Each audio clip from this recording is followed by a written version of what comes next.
Hey everyone, so today we're going to look at a lesson, Real World Exponential Models. Little quick review because I want to make sure that we all have it. In this case, y equal to a, b to x. So this is like the general formula of an exponential function. From what we should have got earlier this week is that the a value is always our initial value, and it's also the y-intercept. So what that means is that when we're looking at exponential models, whatever is the value that you start with, that is what goes in the formula in the place of a. Now b is our growth or decay factor. And it depends on the question that we have, whether we're going to have a growth or decay. If it is a growth, it's always going to be 1 plus the percent in decimal form. And if it's a decay, it's always 1 minus the percent in decimal form, which means that in this case, the growth factor, b, is greater than 1. So it's bigger than 1, it's growing. And then decay, b is less than 1. So if the number is something like 0.5, then it's a decay because it's less than 1. Okay, so having that done, let's move down to our examples. So example number 1. A gray wolf population of 25 was recently introduced in a conservation area where they had been extinct and have been tracked over the last 5 years. Since reintroduction, it has been found that the population has grown by 20% per year. So the first thing we're going to do is determine a and b, because if we have those values, then we can make our exponential model. So in this case, a is always what we start with. And if you read through the question, you'll notice that 25 is what they started with. So a equals 25. B is the growth or decay factor. And this one's growing. It tells us it grows by 20%. So it's going to be 1 plus the percentage. So our b for this is 1 plus the percentage. And we're going to put the percent in decimal form. So 20% decimal form is 0.20. And so our b value is 1.20. If we have both those two numbers, we can easily write the equation of it. And it is y equals 25, 1.20 to the x. Just like that, there's our equation that we're going to use. Now, we're going to complete the chart to determine the population for the last 5 years. So all you're going to do is put the year in for x and solve it. So if we do that, the population for 0 is 25, because that's our starting.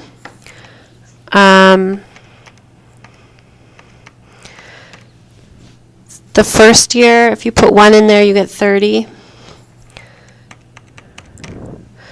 Second year is 36. 43.2, but I'm going to round it to 43.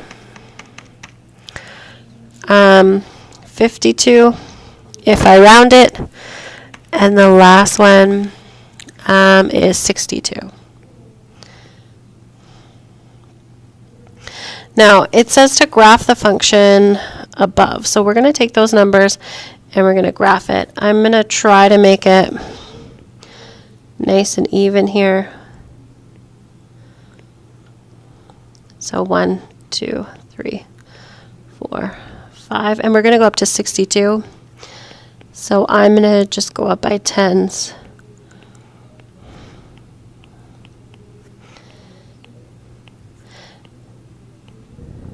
Now you can, if you wanted to, go graph this in Desmos.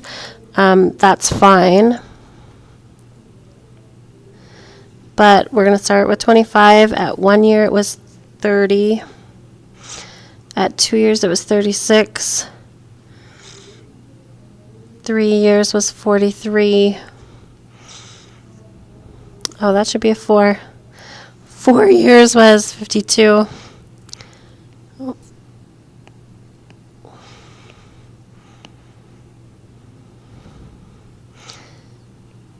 And 5 years was 62. So you can see that the graph does this. Use your graph to determine how long it takes for the population to double. Now, what you're going to do for this is just take what did you start with and how long does it take to double. So we started with 25, and I'm going to try to see how long it takes us to double, which is 50. And you'll notice on our chart that at 4 years it was 52, so just under 4 years. So approximately 4 years. Okay. All right, so if we move down to example 2, we're going to look at an exponential decay. In this case, Maya takes 250 milligram dose of penicillin. Each hour, about 40% of the penicillin in her bloodstream is eliminated. So I like to just underline the important numbers. So she takes 250 and she loses about 40%. So we're going to determine A and B for your exponential equation and write this one. So in this case, A, that's what we started with.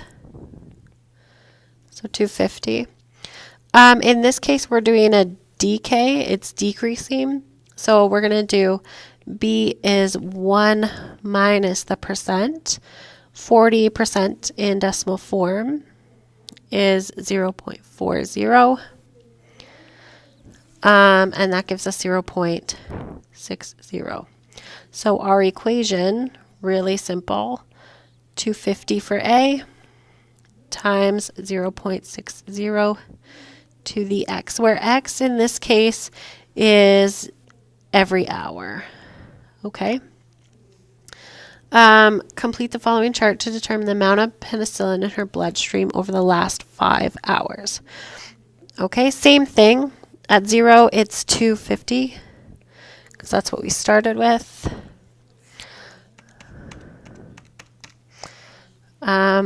After 1 hour, it's 150. 2 hours is 90. 3 hours is 54. 32.4. And after 5 hours, you have 19.4. Okay, again, we're going to graph this one. You can do it in Desmos. I'm not going to be like super picky about this one, but in this case, we're going to start at 250, and your graph should look something like this. If you want it more accurate, you want to see all the numbers, go put it into Desmos. That's fine. Use your graph to determine how long it takes until half the penicillin has been eliminated. So in this case, again, 250, half of that is going to be 125. So all you're looking there is for when it becomes 125. Now from our here, we know it's going to be between 1 hour and 2 hours. So just find it on the graph to be more accurate, or you can use that trial and error method that we did in the previous lesson. So between 1 and 2 hours. Okay, and that's it for today. Bye, guys.